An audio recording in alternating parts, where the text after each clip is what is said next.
The public craves and demands that your next fight is David Benavidez. You open to doing that? Stephen A. Smith, known for his bold commentary, is sending a direct warning aimed squarely at boxing star Canelo Alvarez. In that Canelo, and I'm like, yo, you that dude. You that dude. Why are you not fighting? It'll be one thing to avoid it for a fight or two. But when you are literally cherry picking one after another, numerous fights where you are passing up David Benavidez, it is a travesty. It is a travesty that that fight has not happened. David Benavidez deserves the shot at the crown, at the giant. He deserves that shot, and he should get it. The focus of his warning is the undefeated, relentless pressure fighter known as the Mexican Monster, David Benavidez. This isn't just another potential matchup for Canelo. Stephen A. Smith says this is the kind of fight that can define a career, and even shake it in a major way. He adds, that's just BS. That's just BS. Anybody who knows boxing, everybody who watches boxing knows that David Benavidez is the real deal. Now, that doesn't mean he'd beat you, because anybody could fall if you catch him right. We know who you are, Canelo. You big time. But you get ready to fight. Mengoa, look, you are elite. You are big time. No doubt about that. But it is clear with what you're saying that you are ducking Benavidez. Not because you haven't fight him, but because of the words that you're using. He's nothing. You know better. Fight that man. David Benavidez deserves that. Anybody who respects boxing knows he should be the man in the ring going up against you. The image of Canelo as unbeatable, which he carried for nearly 10 years, was suddenly shattered. The fighter who seemed unstoppable was finally defeated. That victory sent shockwaves through the boxing world, proving that skill can triumph over size. What's this mean for Canelo? You lost to Floyd. You did. You lost to Bivol. I don't care anyone says you lost to Golovkin. You lost to Terence Crawford. So you've lost to the elite. The elite. I think it shows that Canelo is the elite. Yeah. But he's not the special elite. Okay. I think we can use that word because there's elite. Because Canelo Alvarez is elite. You can be world level, but it doesn't matter. Yeah. You're fighting Canelo with different. Yeah. But then there's the special elite. Yeah. There's the where you look at them and you think, I'm watching something special in Canelo, but I'm watching something very special in Floyd, Golovkin, Terence Crawford, and Bivol, our guy. Yeah. That just shows how good Beterbiev is as well. We got two special fighters at 175. No, for real. I don't think it hinders Canelo as much. I don't think it does. But in terms of, I guess there was a conversation about is he the greatest Mexican? I think that's Chavez now. Yes. I think that's kind of done. But in doing so, Crawford did more than enhance his own legacy. He also exposed the biggest vulnerability in Canelo's career. Things that I see, okay, from Canelo is that when you move to his weak side, there's exposure on that side from him, okay? When you get around to the weak side, meaning his lead hand side, okay, he has to turn all the way around, and it takes him some time because of his footwork, okay? His footwork isn't the greatest. Crawford will be able to take advantage of those moments. But as the fight continues, I'm telling you right now, Crawford will start to mount an attack if he's still there. If he's still there after 4 damn rounds. You know, that's saying something. Tim Bradley, that is saying something. If he's still there. Does Tim actually believe that Canelo has that amount of power or the difference of weight to take out Crawford in 4 rounds? I don't think so. What do you guys think? Leave me a comment. Let me know what you think. But if he's still there, Timothy Bradley, that's a lot. That's saying a lot. He will start to mount an attack. He will. And we know that later on, we know that Canelo starts to fade late. Okay. And the indication of frustration from Canelo Alvarez is when he starts to drop both hands.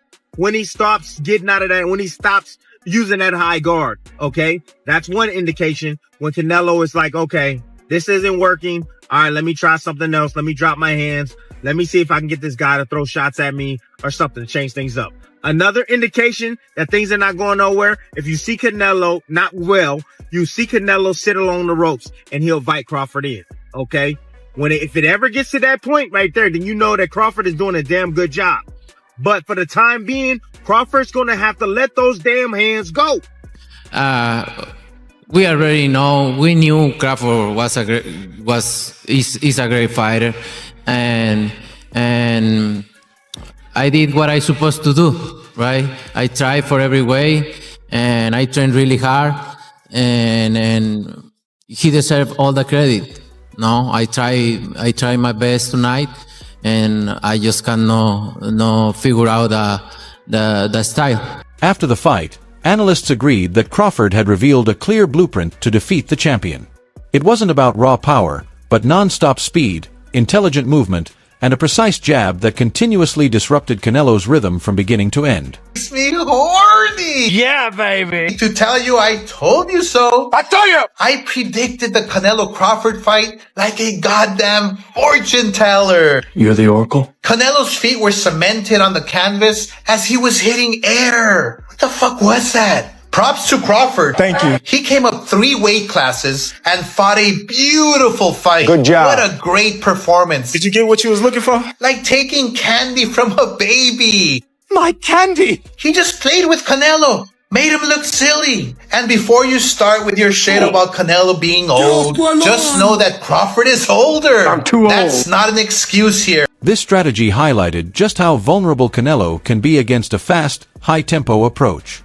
While the world celebrated Crawford's historic win, someone else observed quietly, knowing they had been proven right. I feel like you ducking Benavidez. I don't know if y'all heard, but y'all see all the money he got offered for that shit. Like, he got offered a lot of money for that fight. How much? I heard it was something like a 90-10 split. Yeah, it was like Benavidez would take $5 million and he'd get like 40 or I don't know if it was 40 or 80 million. It was something crazy though. But you turn that down and bro, 5 million to what I'm gonna say it's 40 million, right? You taking 40 and he getting 5 and you don't want to fight him, you're fucking scared. I don't care what nobody's saying, like, you're fucking scared. Because even if I know I'm gonna lose, if in my head I know this dude could beat me, I'm getting 50 mil for this fight, I've been on top for a long time already. I'm not getting no younger. Take the fucking fight, make it, you feel me? Fight. That's what you're doing this shit for. What the fuck are you scared? David Benavidez is a completely different type of fighter. He matches Crawford in hand speed, but adds relentless pressure that only a fighter of his size can deliver. Canelo, just domination. I was hurt. I ain't gonna lie, because I've been a fan of Canelo since I was a kid. So my heart, a tear almost came on my I ain't gonna lie, because it felt like, you know, that Canelo's done. But I just think he was a little off that night. I think he can, you know, make a big comeback. But to Crawford, man, he's the greatest of this era. You got to give it to him. Greatest of this era. Nobody's ever done that before. 3-time undisputed. So you got to take your hats off to Crawford. And I was just shocked that he was able to just dismantle Canelo like that, you know, even with the size difference. That just goes to show size doesn't win fights. I'm a huge David Benavidez fan. I love Canelo as well, but I don't like the fact that Canelo has taken so long to give him a match. And I just applaud David Benavidez because he ducks no one. Watch yourself. I just applaud the fact that he ducks no one. And, he's ready to fight at all times. He is the Mexican monster. Sometimes I'm wondering, is somebody going to hurt him because he's right there in front of them. He doesn't move, but he clearly shows he can take a punch and he can damn sure give one with either hand. He's got speed, he's got power, he's got boxing ability, he's got heart. And I don't know if there's a bigger fan of David Benavidez than me. I got a lot of love for his skills. The strategy Crawford used with skill is one Benavidez could execute with raw power, exploiting the same openings but with fight-ending strength. For years, David Benavidez has been the monster lurking in the shadows. The opponent Canelo refused to acknowledge. He is the undefeated 2-time champion in Canelo's own division, a physical force who has been repeatedly ignored and avoided. Well, David Benavidez is that. Look, I'm gonna be the first one to ever call this person out. I want to fight Benavidez. Get out of here, bro. Yeah, I want to fight Benavidez. You're crazy, dude. No. Which Benavidez? David. Jose? David. I want to fight David Benavidez. What? Yeah, bro. Mexican monster, man. They call me the boogeyman over here. You're not serious, obviously. I'm being serious. You're being serious? Yeah. You're gonna move up to. You want to move up to light heavyweight to fight David Benavidez? Yeah. Well, you think he can still make 68? David at 168? Yeah. So that now we're starting to formulate things. So you want him to come to 68 in Yeah. Then you'll go to 68. Yeah, I'll go 60. I'll fight him at 68. Yeah. I want to fight the Mexican monster. Boo. Scary face. Roar. Canelo losing to a smaller fighter was the ultimate validation for Benavidez and his team. It proved what they had been claiming all along. Canelo was avoiding real physical challenges at 168 pounds. The champion wasn't defeated by someone bigger, but by someone faster, leaving everyone to wonder what a relentless pressure fighter with Benavidez's size and power could have done. For some reason, he's hiding. You can't find him. So if somebody sees Canelo, let them know that, they send him an email and they give him the biggest offer of his life. So we're here waiting to see if he wants to make it happen with the person that he said that hasn't fought nobody. He has not done anything in boxing. It should be an easy fight. Why not take all that money? But I'm guessing he's going to go the easy route. He's going to probably fight Berlanga, McGregor or something like that. So, man, that's a disgrace, for boxing.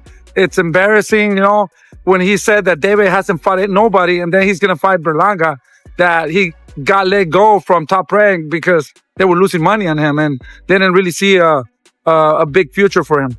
And no one made this point more strongly than Stephen A. Smith. Tired of missing out on these fights. And I want the boxing community, because y'all cover it more than me. You cover it better than me because you live it and breathe it and eat it every day. Could you help a brother out?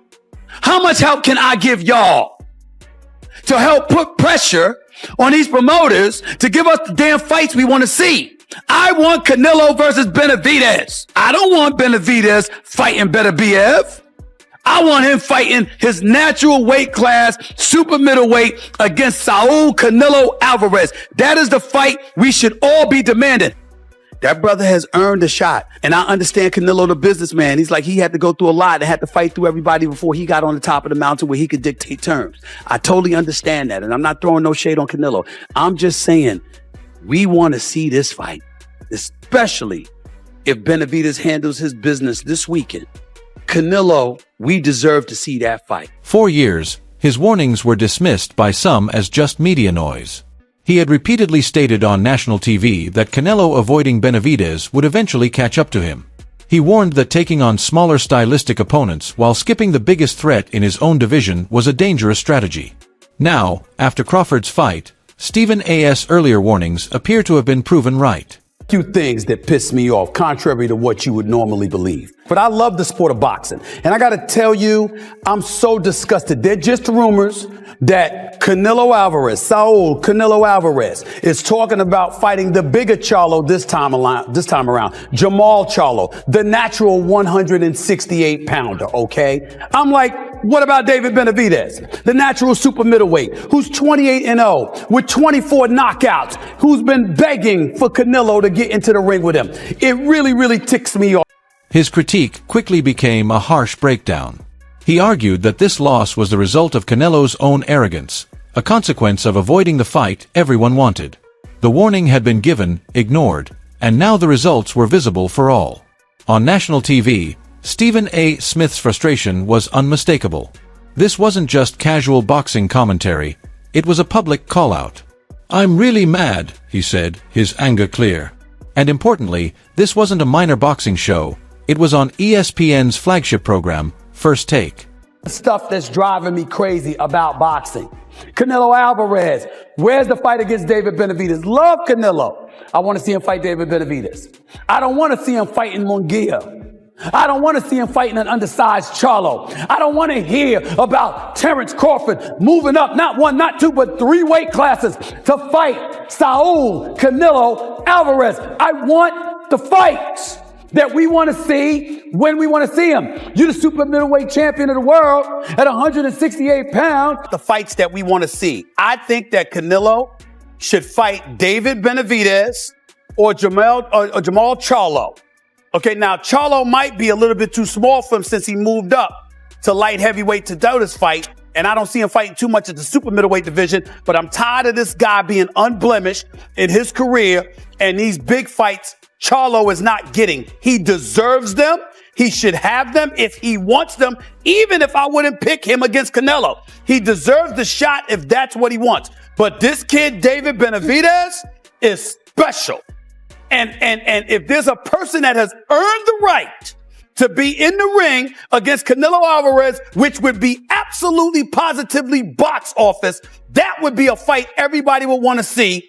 There is no reason. Would First Take go? For him. Hell yes. Okay. I'd want to go there. For Benavidez, Benavidez is the real deal. I love Benavidez, and I want to see, and he deserves a fight of this magnitude as well. This platform brought the debate out of the boxing world and into the mainstream, putting Canelo's legacy in the spotlight for millions to see. Smith saw the avoidance as a disrespect to the sport, insisting that Benavidez had earned his opportunity and that this was the one fight that truly mattered for boxing's credibility. The public craves and demands that your next fight is David Benavidez. You open to doing that? We'll see. Why not? If the money is correct, why not? I can fight him Saturday night too. Saturday night too. So you think you think you'll beat him up too? That's what you're saying? Yeah, of course. Of course. I beat that guy. If the money is the money is that correct? I fight that guy and I beat that guy the same night. I don't care. While Smith was making headlines in the media, an even more intense response came from Benavidez's own camp. His father and trainer, Jose Benavidez Sr., has been speaking bluntly and non-stop in every interview. But you can't hide. People want that fight. Everywhere you go, they see Canelo, they ask him about the Mexican Monster. Everywhere I go, they ask me about Canelo. They want to see that fight. So that name of David Benavidez, he's not going to be able to go to sleep until he fights David Benavidez. And that's a little thing that he just needs to take care of in order to make history. And if he doesn't do that, there's always going to be that doubt. Like, he came to watch me, the fight and shit. And then they're like, oh, you think he's... In my head, I'm like, what do you think Eddie Reynoso's thinking about? He's like, are we going to fight David Benavidez after seeing this fight? In his head, Eddie Reynoso's like, fuck no, we're not fighting him. Yeah, of course. Yeah, honestly, I don't blame Canelo. It's fucked up because there's a lot of money. It's not even about the money. It's not about the money. Yeah, but okay, 100 million, dude. You kidding me? The first step when you're a fucking warrior, bro, the only thing you think about is glory. I've never thought about money. I've been smart. I'm negotiating my shit. But it's always a prize, bro. It's always, if I go out there and beat Canelo, bro, I'm a legend. You know what I mean? That I'm gonna live forever in boxing as a legend. That means way more to me than any type of money. Yeah, and I think that separates you too, David. And I admire that shit about you. I was like that at one point. Yeah. How much you giving me? Yeah. and not to just bypass him. Shout out to Morel as well. Yeah, shout out to Morel. While David remained calm and respectful, his father took on the role of the aggressor, openly claiming that Canelo was scared and avoiding a certain loss. He stated that Canelo knows his son is too big, too strong, and would dominate him.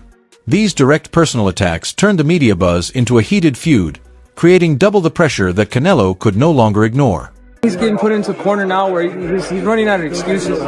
He said that the only thing I bring is 25 extra pounds, and I'm not worth nothing, but he's asking 200 million, and now he's gonna fight me in the same night. This shit's just stupid, bro. Like, you just tell the people you don't want to fight me. You think his hunger is dissipating? I don't know. I can't talk to you about what his hunger is, or how his training is, or how he feels. I can only speak to you about myself, but for me, it looks like fear. It looks like fear, like he's scared of me. Canelo's defeat sent shockwaves through his entire division. The 168-pound class, which he had ruled for years, was now led by a fighter who had moved up from 147. That's a counter. That was a great counter. But at the same time, Canelo being great as he is, he was actually rolling with the shot and anticipating me coming back with a right hook. When you see him roll and then kind of roll the other way, he was anticipating me throwing another shot. It was a great shot, but it was great awareness by Canelo as well. Canelo suddenly lost his belts, creating an exciting and unpredictable opportunity for David Benavidez. The decision was clear but complicated. Should he go after the new king, Terence Crawford, to claim the titles, or bypass the belts and target Canelo in a fight more about defeating the name than winning a championship? Now, David, especially and particularly in your position, the fact that, let's call it pink elephant in the room. Canelo, he doesn't want to fight you. Yeah, bro, it's a little hard, because obviously this is a fight that everybody wants to see. It's the biggest fight in boxing, in my opinion, right now. But it sucks when a guy, as Canelo says, that he's the king, he can do whatever he wants. He's basically holding the belt hostage. King, You know what I mean? yeah, of course, king or prima donna. Yeah, basically. This chaos creates the perfect trap. Terence Crawford, being smaller, has little reason to stay at 168 and defend his new titles against a monster like Benavidez. He's far more likely to give up the belts and move back to a weight class that suits him. When that happens, the super middleweight titles will be up for grabs. In that moment, the only fight that could truly unify the division and crown a real king is the one fans have been wanting for years. Belts or not, the path points straight to a showdown between Canelo Alvarez and David Benavidez, leaving Canelo with no other options. This situation is further complicated by Canelo's existing contract with PBC. This is what I want, being with PBC. Ronald Hyman, I think he have a lot of fighters here, and they train me really good, and I'm happy to be here. He has only one fight left on his contract. If he wants to face Benavidez under the same promotion, the time to act is now. Boxing contracts is more of years or more of fights? Depends on the contract. Look at what Canelo is doing. We're hearing that he's signing a three fight contract with PBC. There's no time limit on those 3 fights. Okay. If he get injured in his first fight, he can still fight. He can't fight in 2 years. He can't fight under another banner because he's still got 2 fights left with PBC. Fans have been calling for a Canelo Alvarez versus David Benavidez fight for years, especially on major Mexican boxing holidays like Cinco de Mayo or Independence Day. Benavidez, the current WBC super middleweight interim champion, has earned his place by defeating top fighters like Caleb Plant and Demetrius Andrade. His record speaks for itself. Yet Canelo has continued to avoid the matchup. Now, with his undisputed reign over and his promotional deal nearing its end, the options are narrowing to one clear path. The post-fight press conference, Canelo appeared calm and respectful, giving full credit to Crawford without excuses. The aura of invincibility is gone. Instead, he faces the reality of defeat, creating a pivotal moment in his career. He's no longer just protecting his record or titles, he's fighting for his legacy. Canelo now stands at a critical crossroads. He cannot take safe fights or dodge challenges. To reclaim his status, he must face a true test, either a high-stakes rematch with Crawford or finally confront the giant he avoided for years, Benavidez. This fight is no longer just another challenge. It's the only way for Canelo to prove his reign isn't over. His loss also changed the financial situation. The massive $150 to $200 million he reportedly demanded to fight Benavidez is gone. Without belts or leverage, the matchup is unavoidable. Avoiding it is no longer an option. The stakes have been reset, and this fight is now about redemption. A fallen king stripped of his titles must reclaim his honor against the challenge he once dodged. Voices like Stephen A.